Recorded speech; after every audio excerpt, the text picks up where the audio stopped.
네, 화목제 기쁨으로 드리는 예배라는 제목으로 하나님 말씀 전하겠습니다. 어떤 잔치나 축제에 참가한다는 것은 매우 기쁜 일이 아닐까 싶습니다.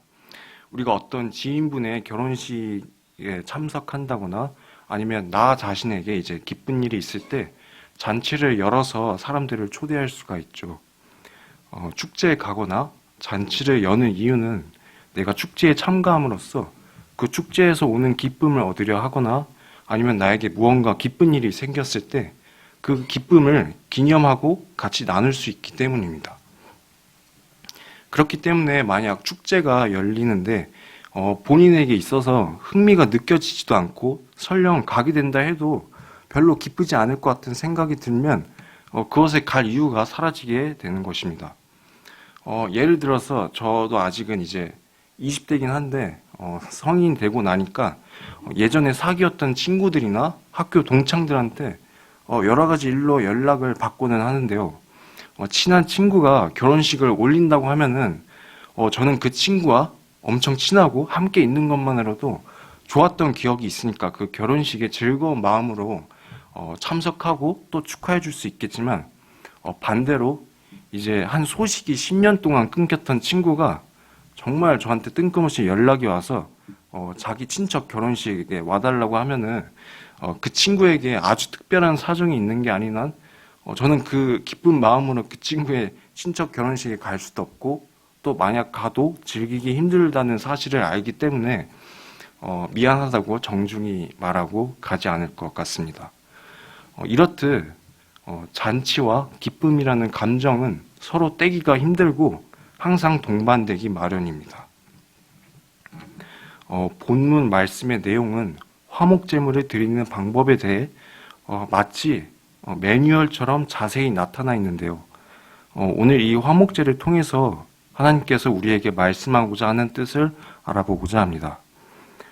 레위기 본문에 등장하는 화목제에는 이 기쁨과 잔치라는 두 가지 요소가 같이 담겨져 있습니다. 보통 성경에서 제사라고 하면은 엄숙한 분위기에서 드리는 아주 장엄한 의식이 생각나실 텐데요. 근데 이 화목제는 일반적인 제사와 조금 다른 면들이 있습니다. 오늘 읽은 본문 말씀 이외에도 레위기 곳곳에는 화목제를 설명하는 구절들을 찾아보실 수 있는데요. 레위기 7장 16절부터 18절까지의 말씀을 우리 한번 번갈아 가면서 읽도록 하겠습니다. 네, 제가 먼저 읽도록 하겠습니다. 그러나 그의 예물의 제물이 서원이나 자원하는 것이면 그 제물을 드린 날에 먹을 것이요 그 남은 것은 이튿날에도 먹되 만일 그 화목 제물의 고기를 셋째 날에 조금이라도 먹으면 그 제사는 기쁘게 받아들여지지 않을 것이라. 드린 자에게도 예물답게 되지 못하고 도리어 가증한 것이 될 것이며 그것을 먹는 자는 그 죄를 짊어지리라.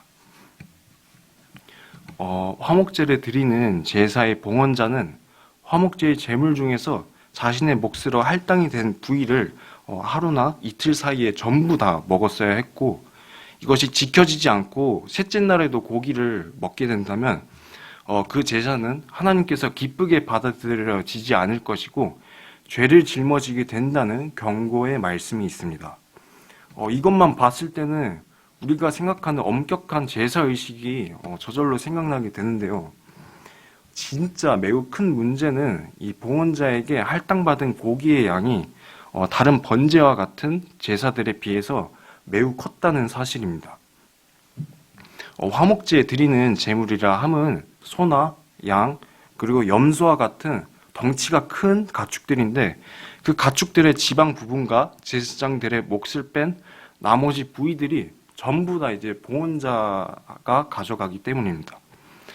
그러니까 이 봉헌자가 그 많은 부위를 혼자 먹기란 불가능한 일이죠. 그렇기 때문에 화목 제물의 고기는 봉헌자 자신뿐만 아니라 그의 가족이나 주변에 있는 사람들 그리고 약자나 가난한 사람들과 함께 먹도록 되어 있습니다. 즉 제물을 이틀 안에 다 먹기 위해서는 이 사람 저 사람 다 불러와야 했다는 사실입니다. 주변 사람, 특히 어렵고 가난한 사람들과 재물을 나누고 먹는 모습은 일반적인 제사와 달리 말 그대로 화목한 잔치의 분위기가 나죠. 화목제가 이러한 잔치적인 성격을 띠인 근본적인 이유는 화목제가 하나님과 봉헌자 사이의 관계 회복을 기념하는 성격을 띠고 있기 때문입니다. 영어 성경에서는 화목제를 펠로우십 오퍼링이라고 부르는데 한글로 번역하면 친교제라는 의미를 갖고 있습니다. 아까 제가 친한 친구의 잔치에는 기꺼이 가고 친하지도 않고 관계가 깊지도 않은 친구의 잔치에는 가지 않는다고 말씀드렸는데 친한 친구는 평소에도 내가 그 친구를 만나면서 즐거운 교제를 나눴기 때문에 깊은 관계가 형성될 수 있는 것이고 그렇기 때문에 그 친구에게 경사가 있을 때 기쁜 일이 있을 때 기꺼이 그 자리에 나가서 옆에 있어줄 수 있는 것입니다. 이스라엘 민족들이 하나님께 제사를 드린 것도 하나님께 경배를 드린 것이 가장 큰 이유이지만 또한 하나님과 나 사이의 관계가 제사를 드림으로 말미암아 회복이 되기 때문입니다. 그래서 성경에서 하나님과 이스라엘 사람들 간에 언약을 맺는 언약식을 치르는 장면들이 등장했을 때 화목제가 자주 등장하는 이유도 바로 이러한 관계 회복 그리고 친교적인 특징을 갖고 있기 때문입니다. 그래서 내가 친한 친구의 그 깊은 관계가 항상 만나고 교제함으로 끊어지지 않는 것처럼 높으신 하나님과 사람 사이의 관계가 화목제로 인해서 회복되고 이어져 갈 수 있는 것입니다.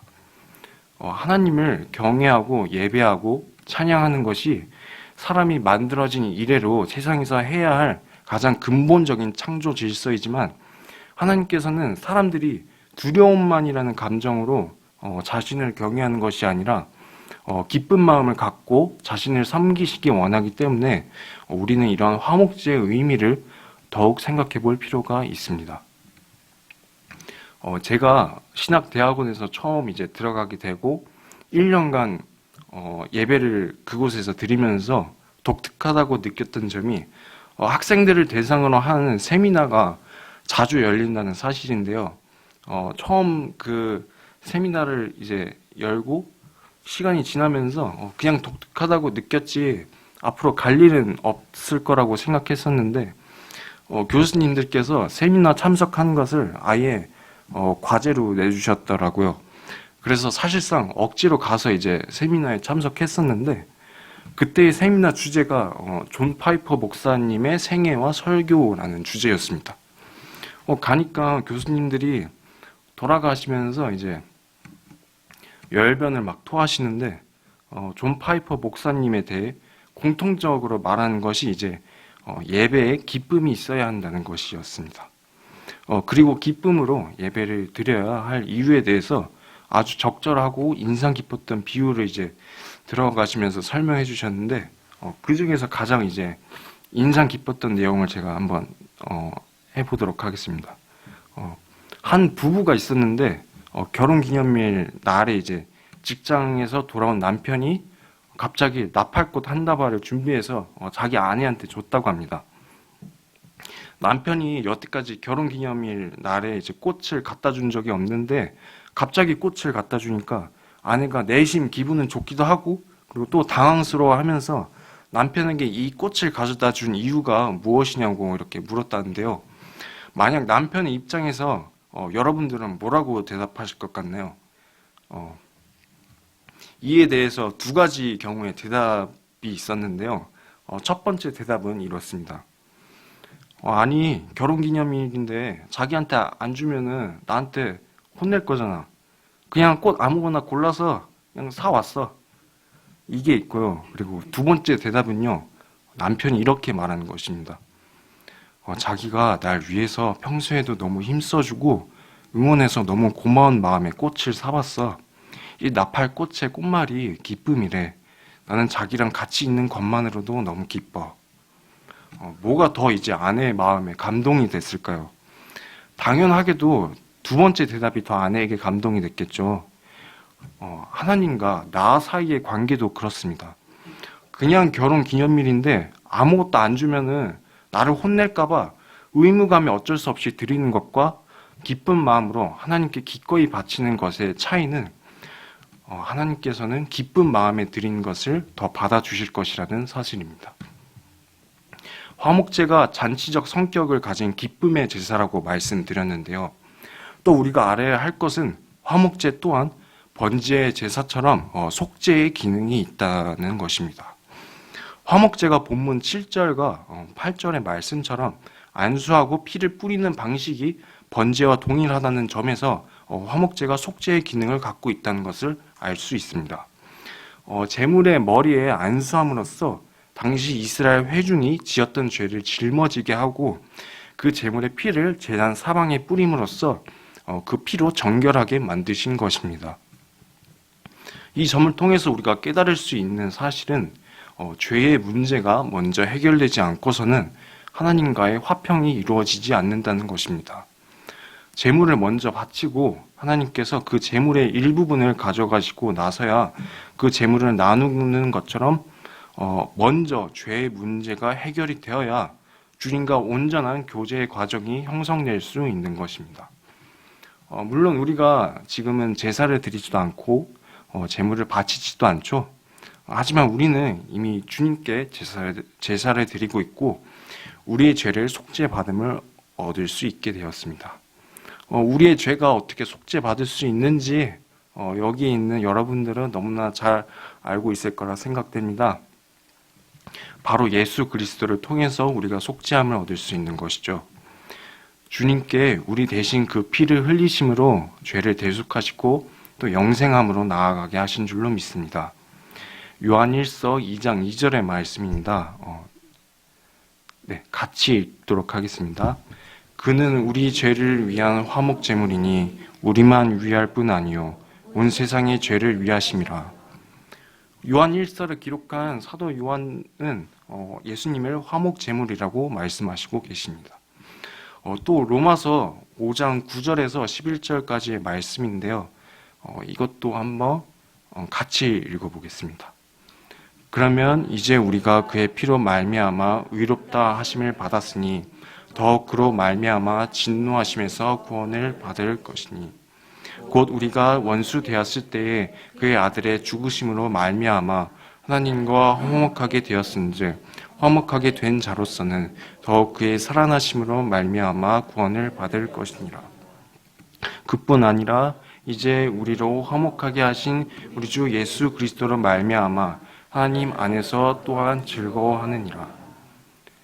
이 말씀에서 바울은 우리의 화목제물이 되신 예수 그리스도께서 우리를 하나님과 화해하게 하심으로 인해서 우리가 하나님 안에서 화평함을 누리고 또 즐거워할 수 있게 된 사실을 전하고 있습니다.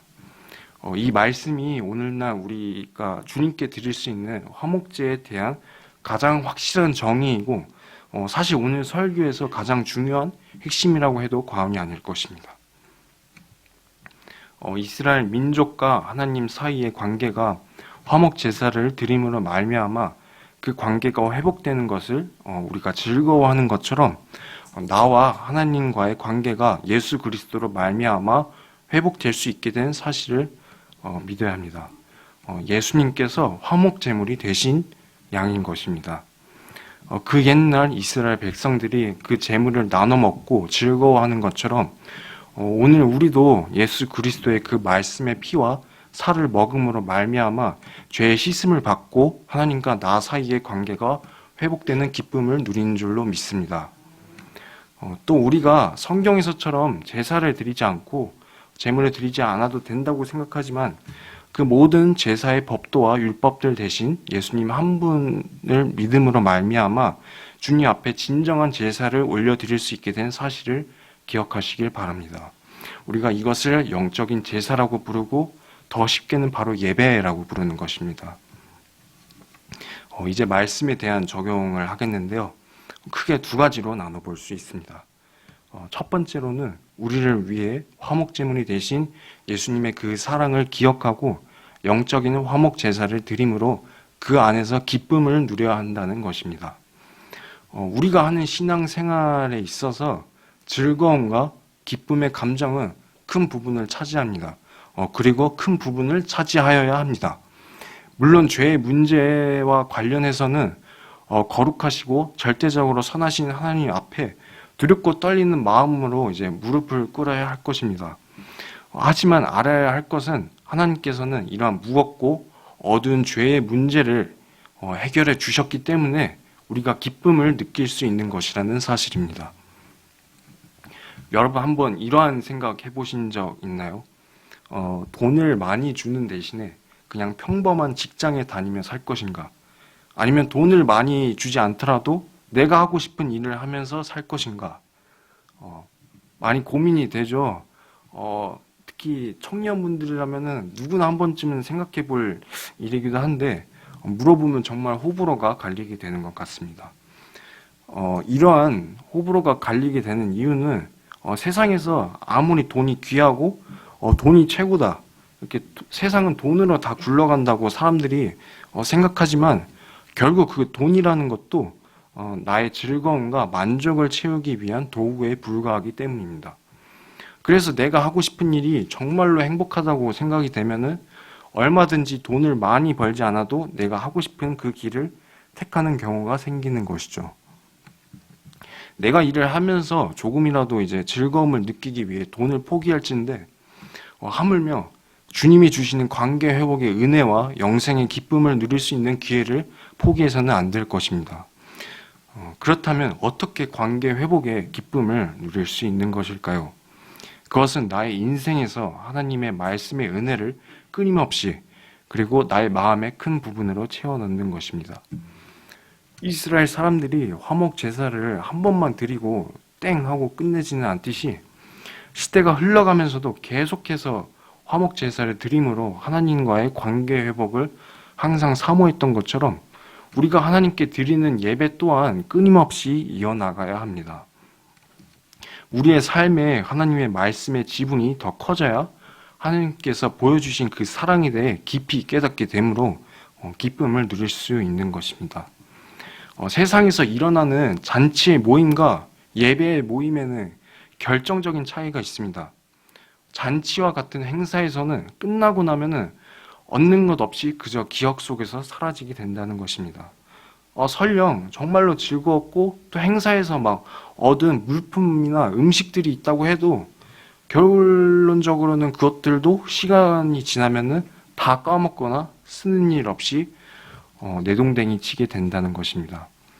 하지만 예배의 모임은 세상과 다르게 영적인 화목 제사를 드림으로 말미암아 하나님의 말씀을 안고 가게 된다는 사실입니다.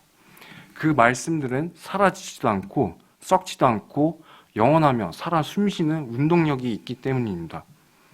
오늘 하나님께서 저의 부족한 입술을 통해서 여러분들 모두가 말씀을 안고 가는 시간 되시길 소망합니다. 두 번째 적용인데요. 첫 번째 적용이 우리가 영적인 화목 제사를 드림으로 그 안에서 기쁨을 얻는 것이라면 두 번째 적용은 그러한 화목 제사의 기쁨을 같이 나누는 것입니다. 화목제는 봉헌자뿐 아니라 봉헌자 주변의 사람들 중에 특히 가난하고 어려운 사람들과 같이 그 제물을 나눠 먹는 기쁨의 예배입니다. 예수님께서 우리의 화목 제물이 되셨기 때문에 예수님 안에서는 우리는 그분의 사랑을 나누는 기쁨의 공동체를 형성해야 할 것입니다.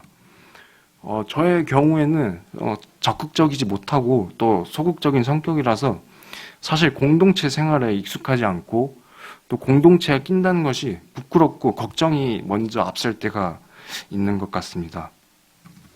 그러한 제 성격이었기에 신학대학원에 처음 가서 항상 사람들 간에 공동체를 형성해야 된다는 그런 교수님들의 말씀을 들었을 때 내심 거부감이 좀 들게 되었습니다.